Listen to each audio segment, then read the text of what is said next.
some exercises and poses that can help you build the necessary upper back strength and integration to work toward headstand.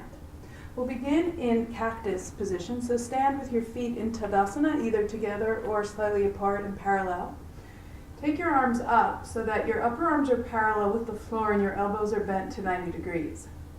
Take your elbows slightly forward of your body, and without breaking at the wrists, tilt your forearms back.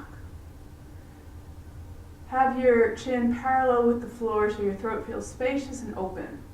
So elbows slightly forward, forearms back, throat open, and now from your elbows, pull into your upper back, as if from your elbows you're pulling your shoulder blades in toward your spine.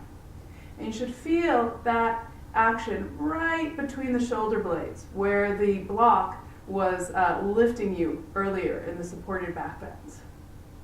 So do that a few times. Release, and then again from the elbows, draw into the upper back. Keep the top ridge of the trapezius soft and releasing down away from the neck as you work to pull those shoulder blades in towards your spine. Okay, good. Now we'll do dolphin pose. So come down onto your forearms. Measure your elbows by holding the outer elbows with your hands and keeping your elbows right under your shoulders. Interlace your hands in a tight interlock of your fingers. Place your forearms down, really mindfully getting the forearm bones to touch and the outer wrists to touch. Walk your knees back a little bit behind your hips. Soften between your shoulder blades. Curl your toes under, raise your hips up, and stretch back. Press your forearms down. Press the outer edges of your hands down and lift your chest. Moving your chest towards your legs, raise your hips up and possibly walk your feet in without letting your upper back round. So keep pressing your chest towards your legs. Good, and come down. Now we'll switch the clasp of the hand so the other thumb is on top. Place your forearms down. Soften the spine between your shoulder blades and raise your hips up. Press your chest back towards your legs, lift your hips up, walk in. Keep your head lifting initially to keep your upper back engaged. And when you've gotten your hips more vertical, then you can release your head down. Keep your upper back lifting as your neck releases and your head releases. And then walk your feet back and come down. Okay, now we'll take again the cactus arms position, but this time we'll place the crown of the head on the wall. So this starts to give a feeling of what it's like to bear weight on the head without creating compression in the neck. So the crown of the head is right. If you place your hand right on the top of your head, you feel at the back the skull rises up a little bit, and then just in front of that there's a flat area, and that's the crown of your head. So place that on the wall, folding forward at your hips, and take your arms in cactus. If that doesn't feel good on your shoulders, you can also stretch your arms straight out to the sides with your palms facing the wall. Either way, pull those shoulder blades in so that from your shoulders you're pulling down away from the base of your neck. Keep that action and press the crown of your head into the wall. So the shoulders are moving away from the wall as the crown of the head presses into the wall. Keep pulling down from the base of your neck down, inner line of your shoulder blades down towards your waistline as you press the crown of your head into the wall. Good, and then touch the wall and come up. Okay. The next one is we'll take two blocks. You'll place one block this way at the wall and the other block on a diagonal. Now, if your block is too hard for this exercise, then you can put a little towel or a mat piece over it. Place your forearms down and have your palms facing each other to hold the block that's closest to the wall. And then again, just like you just did at the wall, place the crown of your head on the block. Now you may need to angle the block a little bit get the crown of your head there. And then raise your hips up. And just like you did at the wall, pull from the base of your neck, engage the upper back, pull the inner line of your shoulder blades up towards your waistline as you press the crown of your head into the block.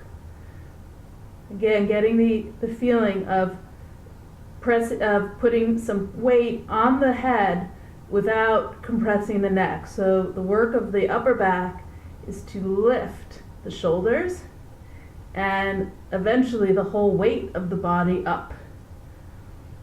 Possibly walk your feet in, keep pressing the crown of your head while pulling the base of your neck toward your shoulders.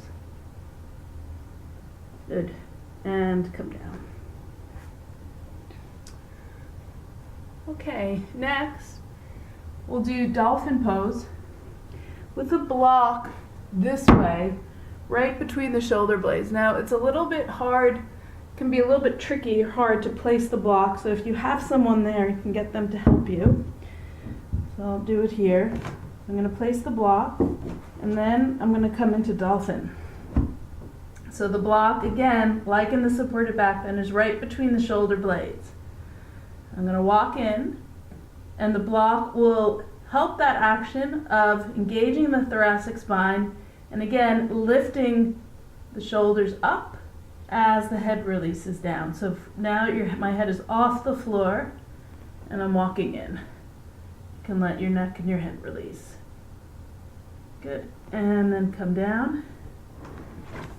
Again, carefully removing the block. Okay.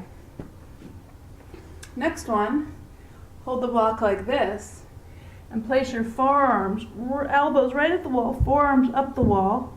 And you're going to come up into a downward dog or dolphin-like position with the block right at the base of your neck.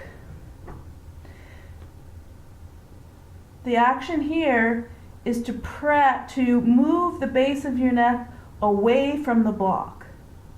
So if you can get the base of your neck away from the block, lift up, up, up to do that, then you can possibly walk in a little bit more. And again, press your chest towards your legs to move the base of your neck up away from the block. So the block should be right at the 7th cervical vertebrae. Release your neck and your head and press your chest towards your legs. Good, and come down.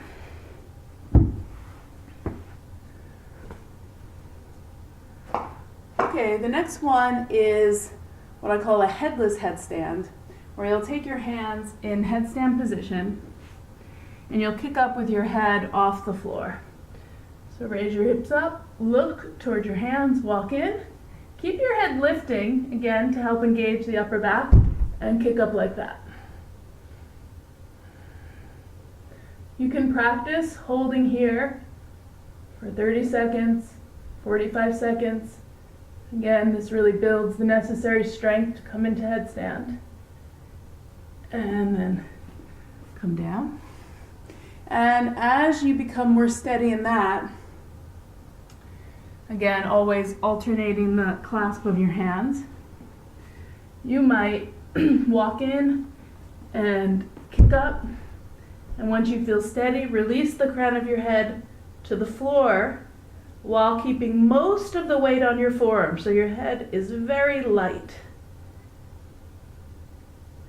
Again, lift from the base of your neck up, stretch up through your legs, and most of the weight on your forearms. And in this way you can do a quick headstand. And come down. Another alternative to headstand is Prasarita Padottanasana with the crown of the head on blocks. So you take the height of blocks that's appropriate for you, and you come forward.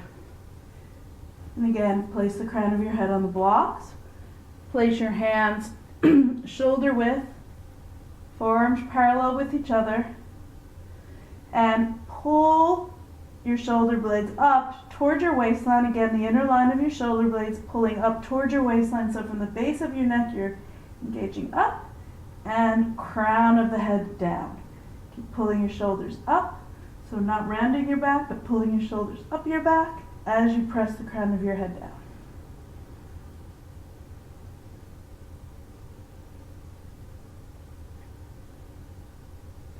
You can hold this position for several minutes, and it will give you a lot of the benefits of headstand, even if you can't fully bear weight on your head. So that's our Sirsasana steps towards Sirsasana mini sequence.